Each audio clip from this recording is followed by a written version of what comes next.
I'd say rock bottom for me was when I was putting groceries on my credit card and hitting the maximum. There was a time when I had a fraud alert on my credit card, but they actually weren't able to take anything from my account because my card was maxed out. And I think that moment was a bit of a light bulb for me of like, what are you doing? What am I spending this on? What do I have to show for it? That's Tasha, and like many Australians, she found herself struggling with credit cards and personal loans. I think when you think about, could I cover an emergency if that happened to me now? Do I have money in the bank account if my car blew up, if my fridge blew up and I needed to pay for one now? Those are the sort of things that made me go, maybe I have a problem here. Let's hear how Tasha got on top of her debt and how you can too. The peak of my debt was probably about 18,000. My personal loan for my car was 15, and I think I had about 2,000 or 3,000 on credit cards as well. If you have multiple debts like Tasha did, it can be hard to know which one to prioritise. One useful strategy is called the debt avalanche.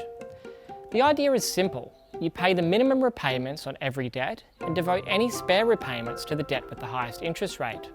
I decided I'd tackle the credit card first because it had the highest interest rate, but it also was the smallest balance, so it kind of felt like the easiest one. Anytime I had any extra money, I'd put it on my credit card, and after a couple of weeks, I started to get the ball rolling on that. Another popular approach to tackling debt is a snowball method. You start by paying the minimum repayments for each of your debts, then you prioritise the debt with the smallest balance. Once that's paid off, you move on to the next smallest and then the next one. You may end up paying more in interest using the snowball, but you might find it easier to stay on track because there's a sense of achievement as you pay off each debt. If you're in financial distress, there is support available. We'll show you how to access free and confidential financial counselling at the end of the video. My advice to someone who is looking to start paying off their debt would be to start small. Start with little steps. Everything takes baby steps. Start with paying $500 off, then move to $1,000, then $1,500. Just start small and reward yourself along the way. Your rewards can even be something as simple as just going to the movies or having lunch with a friend. You obviously don't want to make them too expensive. To help me tackle the debt, there was many things that I did.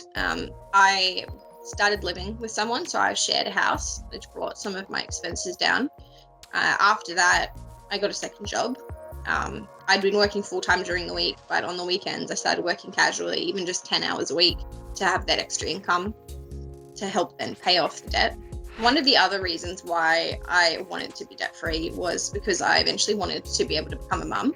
I knew that I'd most likely become a single mum, so having no debt meant that I'd be able to do that. If you can't visualize where the end is, you probably will get lost along the way. I drew up just on a piece of paper, a table with some squares in it, and every time I paid off a small chunk, I'd colour in another square. In June 2018, Tasha was finally able to pay off all her debts. It was lucky timing because 6 months later, she was made redundant. Becoming debt-free and then being able to keep my redundancy package and then build my savings from that has put me in a pretty good financial position, and now I am a mum. So my baby boy was born in August, and now on maternity leave, and knowing that I'm going to be living on a low income for like probably the next couple of years, I don't have any worries. Being debt-free has put me in the best position.